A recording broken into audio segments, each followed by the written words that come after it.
It's September 17th, 2023, and the leaves starting to change here this far north. I suppose we got a few weeks, I hope, left before the snow hits the ground. I was thinking I'd like to shoot my third model Dragoon from the Colt Black Powder series that I purchased back in the early 80s, so it's been, what, close to 40 years, I think, since this gun was fired. Just noticing here on the tag here, they got an 8-inch mark on the barrel length. And that's not correct. I just measured it to 7.5. Shot this Colt Walker again from the Black Powder series earlier this year, and that does with a 9-inch barrel. So 7.5 and a 9-inch barrel. These are both running about a 1 in 60. It's a slower twist that Colt put in these. And I thought I would shoot this third model Dragoon today here and use the same powder charge that I used with the Walker here a couple months back. I've got quite a few speeds when I was shooting that Walker, and the first cylinder here, these are kind of the way those speeds went. Using 2.5 grains at that time on the first cylinder of the black MZ, and then I switched to 2.8, bumped it up 0.3 of a cc. I'm using the black MZ. In this case, I kind of running a little low on my triple F Go X, and I was shooting the Walkers. I've actually had I was shooting at that time three different ones. And they have a large chambers and things. I know I was going to be running into quite a bit of powder usage, and I've got quite a bit more black MZ than I have the true Go X. So I went with the black MZ. It shoots pretty much the same as the Go X does, and not sure why they discontinued this, but I think that was kind of a shame. Possibly they discontinued it because things like 777 and stuff were doing better on it, and price about the same. So that may be the reason to discontinue it. Anyway, we were shooting the black MZ, so I'm going to shoot the same powder charge in the third model Dragoon today as I used in the Walker, and I'm going to compare the speeds here and also my groups and things, see how they run compared to the Colt Walker. The Colt Walker was getting up in the 8, pushing 900s with that particular charge, so we'll see if that 7.5-inch barrel can get close to that, or just what difference we notice in the speeds. Here's a look at that third model Dragoon made by Colt second generation. Notice that the box is a little different from the way it's positioned in the box compared to the Walkers as far as direction that's pointing. So might be of interest to somebody that's actually collecting these things, or wondering if, when they made the change, they switched the direction. This gun is not pointing the same direction as the Walker is in its foam container here. Look to oneself here, 40 degrees last night, or 45 degrees. Then the lube gun that I use here doesn't like lube when it gets down that stiff, so had to pop this in the microwave for a little bit, and of course got chewed out by the staff in the kitchen there. But anyway, we got her done. I think that'll work for us. So that's what I don't care for about that lube gun, but that lube gun does get that lube down in there, especially when you've got a ball that's going quite a ways down, and this one's going probably 3/8 of an inch at least, to almost maybe a 1/2 inch. That powder charge isn't too large, and this way I get the lube right down in there, surrounding the ball. Does not get blown off anywhere near as much by the charge of the flame that comes out of the barrel cylinder gap here. So that kind of does work out, and I think if the lube isn't loose enough either, it doesn't coat the barrel, doesn't do its job on keeping the fouling soft. We're running into a problem here with caps. Some folks are saying, yeah, that's it, you can't get any of them. We've actually got a supply here, but our number 11 Remington percussion caps are too small to fit these nipples. Appears on their Colt Dragoon models and the Walker 2, these Colt second generations went with a larger nipple, because the number 10 Remingtons or the number 10 CCIs actually fit their second generation things like the 1851s and the 1860s. But not on these Dragoons. Those are definitely a larger nipple. So we had to dig into our archives here, and we did come up with some of these Alcan caps that are made in France, and these say number 12 on them. So I think they're going to work, and that's what we're going to use on this gun. We're going to load up with our number 12 Alcans. Even those aren't working out real well, because we can see there, I'm not sure it showed up on the camera, but a little bulge there where I'm trying to shove this on with a wooden clothespin, what's left of it anyway. Yeah, and that baby just not going to go on. I mean, when I turn the cylinder here, it's hanging up on the side of the back of the frame, so that's not going to work. So what are you going to do now, cowboy? We're going to have to go to our last ditch effort here. These are not what they appear to be. These are not Remingtons. These are do-it-yourself caps, and the one says I use binder and the one says no binder. So let's open up the one with binder on it. Now, I've got a little bit of a flinch built up from the homemade caps because I did have a couple of chain fires, which I never had before in a number of years I've been shooting the guns. And I was using my homemade caps, but I was pretty sloppy when it came to putting the powder in them. On these things here, I hopefully was a little more careful on, so I think they will fit on this gun, and keep my fingers crossed that we don't get a flash over from one to the next, because these things don't seal real well on the end of the nipples. I think that's our issue here, but we'll stick a couple of those on and see how they fit. Okay, those do smush out a little bit, so they do fit on the nipples. Whether or not they're a good enough seal or not, we'll be finding out. And they do actually slide by the side here of the frame, so that's a good thing. Anyway, we're gonna keep our fingers crossed here that there's not too much gap right down in there where those folds are. That's the concern that we've got, that the hellacious flash that happens back here won't get in there and find a little bit of powder enough to touch that cap off to set off the cylinder. Well, there we've got our gun capped up, and we're using our do-it-yourself caps. I've got the one number 12 L-can on there, and we're keeping our fingers crossed we don't get a chain fire. If we do, maybe it'll be on camera if I get a camera on the gun. Got our target set up down there, 21 yards.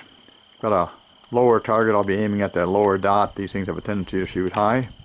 So with that, let's get our cameras going and start shooting.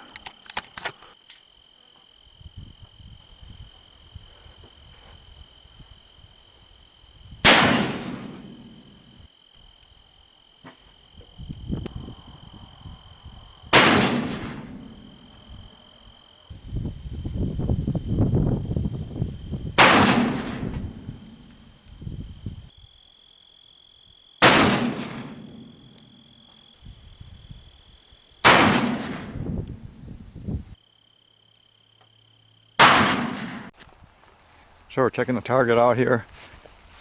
I'm pretty impressed with that group.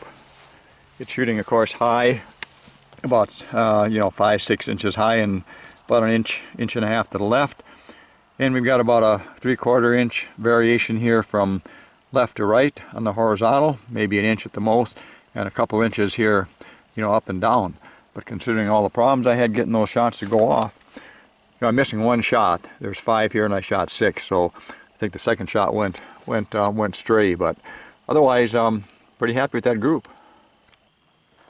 Well, I've got our second string loaded up. We turned the nipples out a half turn, and we're also shooting our do-it-yourself caps, hoping that a few more of them go off this time with the nipples out a bit. Cylinder isn't being held back quite far enough to get those nipples the way they were set to go for the hammer to hit far enough on them. So anyway, we're going to shoot the second string, and we'll see how these do.